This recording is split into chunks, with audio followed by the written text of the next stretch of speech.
house called Callander. And you see once we get into the town, it's like, again, there's probably been human occupation in this area for as long as, you know, people have been farming this land. So going back probably about 6,000 years, there'll have been a, you know, permanent settlement here of some description. Romans had a presence here as well when they tried and failed to conquer Scotland.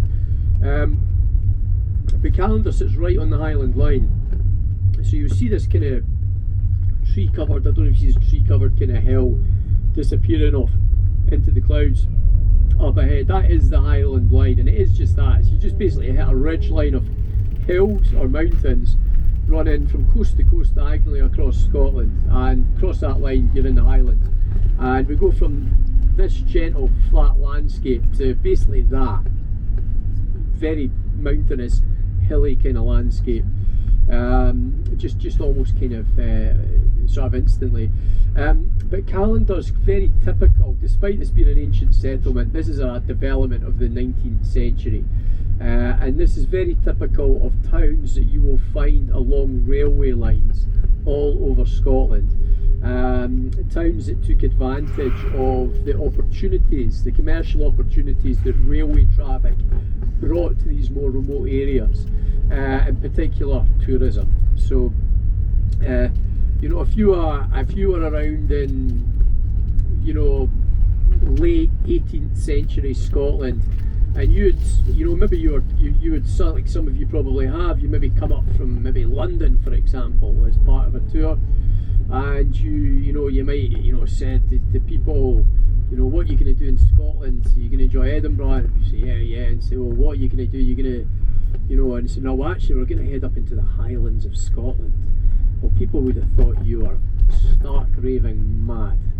They would have said, why would you go up to the Highlands of Scotland? These strange, barbarian, weirdly dressed people with their unusual language and their barbaric ways. You know, if you said you were going to the Highlands of Scotland, you know, people would have thought that you had some grand ambition to be robbed and mugged and beaten up and left for dead by the roadside. Or certainly that would have been the impression of people from the south. Not just the south of Britain, the south of Scotland as well. Periods of unrest and civil war had ingrained in the consciousness of those from the south, those that might identify more as British rather than Scottish, would have, you know, thought of these people of the north as, they would have been very much looked down upon as an inferior kind of people in many ways. And however, 19th century, that all kind of starts to kind of change, in the respect that because of the work of and indeed what was actually Highland culture during this period was kind of rebranded, not as Highland culture but as kind of Scottish culture, and this kind of makes it more accessible or more acceptable from those from the south. Railway travel was opening up this area, the Highlands, to tourism for the first time. And the popularity of the Highlands went as high as the monarchy. The Queen that ruled throughout much of the 19th century in Britain, Queen Victoria, enjoyed Scotland. She loved the Highlands. She loved coming to the Highlands on holiday, famously buying the Balmoral estate and building Balmoral Castle. The royal family's, very popular holiday destination for them. And you know, because the Queen likes coming here, it makes it a very fashionable place to come. People start to forget about this wild past and this wild and unpopular history, and people start to really celebrate, you know, particularly through the works of authors, you know, tales of daring do and swashbuckling Highland heroes, these rogues getting up to all sorts of adventures, and obviously if it's good enough for the Queen, it's good enough for the rest, you know, for everyone else. And so people started to flock here in their droves, and so towns like Callander, which used to have a railway line running through it, took full advantage of these tourist numbers, and started to develop these sort of very romantic tourist hubs for Victorian tourists, 19th century tourists, to come and enjoy the fancy lodgings and the hotels and the guest houses, and go on coach tours up to these beauty spots, and enjoy the fresh air and the lack of pollution, and bathe in the waters, go fishing, go hunting, you know, some Highland cows on the right. go deer stalking and you know, climb the mountains and, you know, enjoy all these Victorian gentlemanly pursuits that people had in abundance here on their doorstep in Scotland.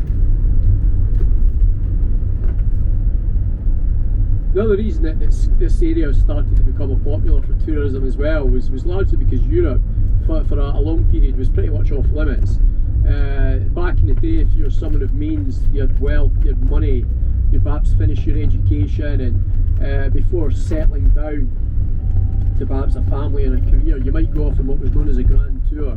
You'd head off to Europe, to the great cities of Italy or France or Spain, or maybe you'd head to Greece or North Africa, and you'd explore all the ancient historic sites, and you'd buy up works of art and furniture, or you'd procure antiquities from the great archaeological sites in Egypt or what have you, and collect samples of natural history. You would draw and paint what you saw, and then you'd send all that stuff home and furnish your home with it, so when people came to visit, you know, they would see what a well-travelled and cultured person you were through your, you know, and had become through your travels. But ultimately the Napoleonic Wars in the early 19th century really put a stop to that. It made parts of Europe unsafe, unpopular, unfashionable to go.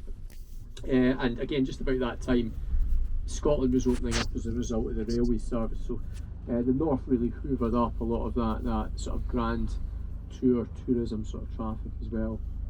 But we're just kind of now crossing the sort of Highland line, so a few twists and turns aside, and you should notice you know, good change in the landscape.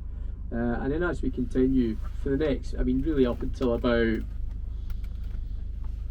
probably until about 4:30 this afternoon, you're just going to be surrounded by a completely different landscape.